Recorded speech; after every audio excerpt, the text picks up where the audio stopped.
right, hello wine drinking people. Time for more of what I've had to drink yesterday. And this tasting, just fresh back from one of my trips here. I'm going to see my little brother and, you know, up in Maryland. And let me tell you, it's just hot. It's hot up there as it is down here, man. You can't get away from the heat in the summertime. And it's always a good temperature to drink Barolo at the Wine Watch, though, 64 degrees.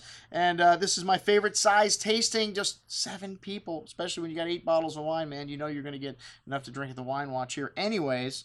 But this is one of my favorite producers in the Piedmont, Giuseppe Rinaldi. And Rinaldi's wines are coveted by lovers of Barolo. Most of them sell direct to consumer, and he's got a great importer here, Vinifera, and these wines, like I said, a cult classic if you love Barolo. The Bernate Lacoste and the San Lorenzo Canubi, 4 different crus that he draws from, and it makes a tiny amount of these Barolos. That's one of the reasons why they're so hard to find also. And we had a Barolo Bernate Lacoste all the way back to 1994, not considered a great vintage in the Piedmont, but a great producer, so, you know, you're not going to find a bad bottle of wine with Giuseppe's name on it. This wine still has a nice hint of fruit in the nose, some cherry, some smoky tobacco notes, black tar, dried meats, as well as white truffle, the earthy character. Smooth and silky on the tons. The tannin's pretty much all soft around the edges. That lovely earthy tar and truffle nuance, that camphor starting to come out on the second day. Also dried tobacco. And so I got to vote for second place. So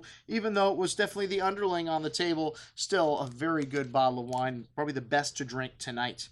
And then the Bernate Lacoste 98. This one was the lowest rated wine by far at 86 points, but you can't drink points, folks. And this was a great vintage in the Piedmont. It's 96 through 2001, all great vintages. This wine had a good amount of earth to the nose here, black tar and dark cherry fruit, and really firm tannins here. This 98, a lot of structure still, firm acidity as well, some dryness at the end, and needed a day to open up. Got a lovely nuance of dried meats, tobacco, spice, that earthy character, and deep, deep, dark black cherry fruit. This wine needs another couple of decades in your cellar. Most excellent juice, though. It's got everything and in balance. The 2001, a beautiful bouquet here. This is another great vintage, really classic in style. That maraschino cherry, white truffle, red licorice, rose petals, earth, black tar, really blossoming on the second day. These 01 still a baby, big and chewy on the tongue. This wine got a lot of fruit here. It took a little time to come out. It's got all the right stuff in proportion. You want to keep this for another couple of decades. Also, killer juice. It definitely bested the 98 on my scorecard. The 03, the top wine of the night. Again, there was only 7 of us here, and it got 5 first place votes. And this is not considered a great vintage in the Piedmont. It was very hot.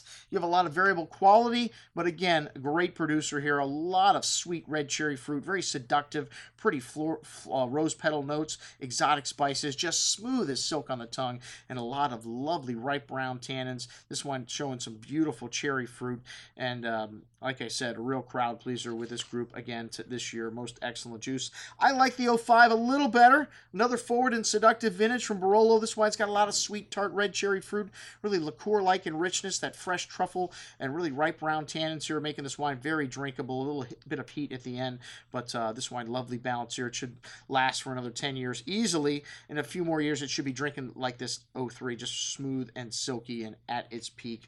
But still got a couple years to go on my scorecard. Most excellent juice. And then the 06, another classic vintage. This wine was killer juice. It got my vote for best wine of the night. I love the structure in these 06s. Little minty kind of camphor note coming out on the second day. A lot of that lovely earthy quality also shown in this wine. Still quite tannic, a little bit backward, but like I said, needed a day to open up. So it's a wonderful core of fruit, and it's just got everything here. This wine just needs time. Killer juice at $149. The cheapest wine on the table as well. The 2008, we had both the Lacoste and the San Lorenzo. To me, the San Lorenzo, it's got just a little more perfume, a little more floral character to it. The Lacoste Bernate may be a little bigger, but both of these wines outstanding. They're no longer making this because they changed the law in 10. You can't put more than less than 85% to list the crew name on the bottle. You can only list 1. You can't list 2 anymore. So they've changed the name of this to Trétine, or this wine they're making that was like this in the past. But these 08s, a cool year, classic, a lot of lovely red cherry fruit, a lot of tannins here at the end, and wonderful freshness. These wine need some time. Both of these got the most excellent score. This Canubi San Lorenzo kind of bested it for me, but both of these wines outstanding, and they just need about 2 decades in your cellar. That's what we had to drink at our Giuseppe Rinaldi tasting. I'm your host, Andrew Lampasoni, signing off for the Wine Watch, saying remember, always drink the good stuff first.